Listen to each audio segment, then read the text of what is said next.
આ ગામની અંદર બનાસકાંઠા જિલ્લાનું વાતમ જૂના ગામ છે। અહીંયા પાણીનો પૂરી तरह બગાડ થઈ રહ્યો છે અને જે ગામના જે પાણી ચાલુ કરવાવાળા હેલ્પર છે એમને પણ પાણી ચાલુ ટાઈમસર ન કરે તો એમને પણ ગાળો ખાવી પડે છે અને બહુ ખરાબ રીતે આ ગામની અંદર પાણીનો બગાડ થઈ રહ્યો છે। જ્યાં જ્યાં જુઓ ત્યાં ત્યાં પાઇપલાઇન ફૂટેલી છે। અત્યારે હું પૂરા આ વિડીયો સાથે તમને લાઈવ બતાવવા માગું છું કે જો પાણી જે બગાડ થઈ રહ્યો છે એ વાતમ જૂના ગામે દિયોદર તાલુકાનું વાતમ જૂના ગામ છે અને અત્યારે જે ખુલ્લે આમ પાણીનો બગાડ થઈ રહ્યો છે અને કોઈ વ્યવસ્થા નથી આ ગામની અંદર કે નથી રસ્તાની કે નથી પાણીની વ્યવસ્થા અને સ્કૂલમાં જે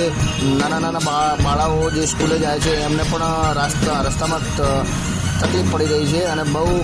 ગંભીર રીતે રસ્તો પણ ખરાબ છે અને પાણી પણ ભરાયેલું છે। તો અત્યારે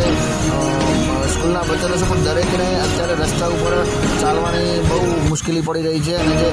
આ જે પાઇપલાઇન ઠેર ફૂટેલી છે તેની અત્યારે ગામમાં કોઈ વ્યવસ્થા નથી અને અત્યારે જે જ્યાં જુઓ ત્યાં પાણી ભરાયેલું પડ્યું છે અને જ્યાં જુઓ ત્યાં પાઇપ ફૂટેલી છે। એટલે આ ગામની અંદર જે બોર ચાલુ કરવા જાય છે હેલ્પર એમને પણ પાણી ચાલુ કરવા માટે ગાળો ખાવી પડે છે અને કોઈ પણ જાતની વ્યવસ્થા આ ગામની અંદર નથી। કોઈ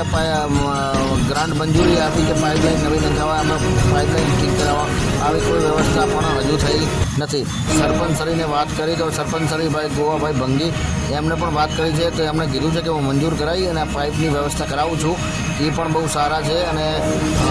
હેલ્પર પણ બહુ સારા છે તો પણ બીજી કોઈ ગામનો કોઈ સાથ નથી કે કોઈ સહકાર નથી નહીંતર આ હાલત વાતમ જૂનાની ના હોઈ શકે કારણ કે જે આ ગામ પ્રમાણે